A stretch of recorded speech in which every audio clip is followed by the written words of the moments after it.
This is a wonderful short clip of the late Christopher Hitchens, who was a prominent British-American author and journalist, who held strong and critical views on Henry Kissinger, the former U.S. Secretary of State and National Security Advisor. His most notable work on this topic is his 2001 book, The Trial of Henry Kissinger, which argues that Kissinger should be held accountable for war crimes and crimes against humanity committed during his time in office. Hitchens' criticism of Kissinger stemmed from his belief that Kissinger's foreign policy decisions, particularly his support for authoritarian regimes and his role in prolonging the Vietnam War, led to the deaths of millions of people. He accused Kissinger of being a cold, calculating politician who prioritized realpolitik over human rights and morality. Now off to the clip, and it will be followed up with Hitchens' key points of criticism of Kissinger.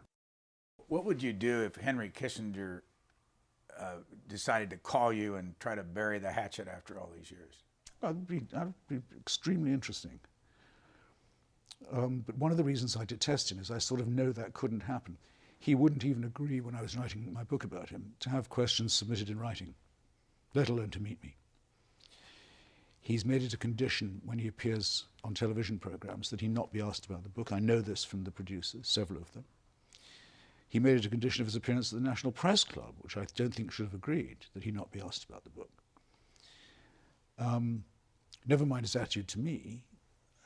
There's no reason to like me, but I mean, I would have pretended, if I was him, I'd have pretended, who's this guy Hitchens, I don't care. But I know I needled him. But more important, if you think of the things he's been found out as having done, lying about Vietnam, lying about Chile, Bangladesh, East Timor, the deaths of so many people needlessly, for the vanity of himself and his criminal president. We have other people from that period in our history, Robert McNamara, the Bundy brothers, others, William Colby, who, in their books and their memoirs, tried to make some kind of restitution. They said, actually, this was pretty bad policy. And we sort of suspected at the time that it was bad, maybe worse. And we're sort of sorry. And actually, we have some evidence we feel we should share with you, some disclosures that you should have had at the time. It made so much. Kissinger's never said a word of self-criticism, not one.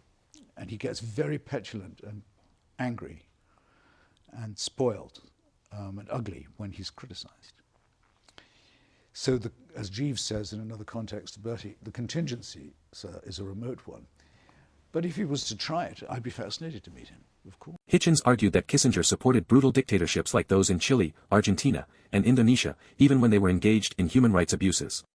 He believed that Kissinger's realpolitik approach, which prioritized maintaining American power and influence, led him to turn a blind eye to these abuses. Hitchens accused Kissinger of sabotaging peace negotiations in order to prolong the Vietnam War, which he believed resulted in the deaths of hundreds of thousands of Vietnamese civilians. Hitchens criticized Kissinger for never apologizing for his actions or expressing remorse for the human suffering he caused. I hope you liked the video and give the channel a subscribe. Now, take care and bye-bye.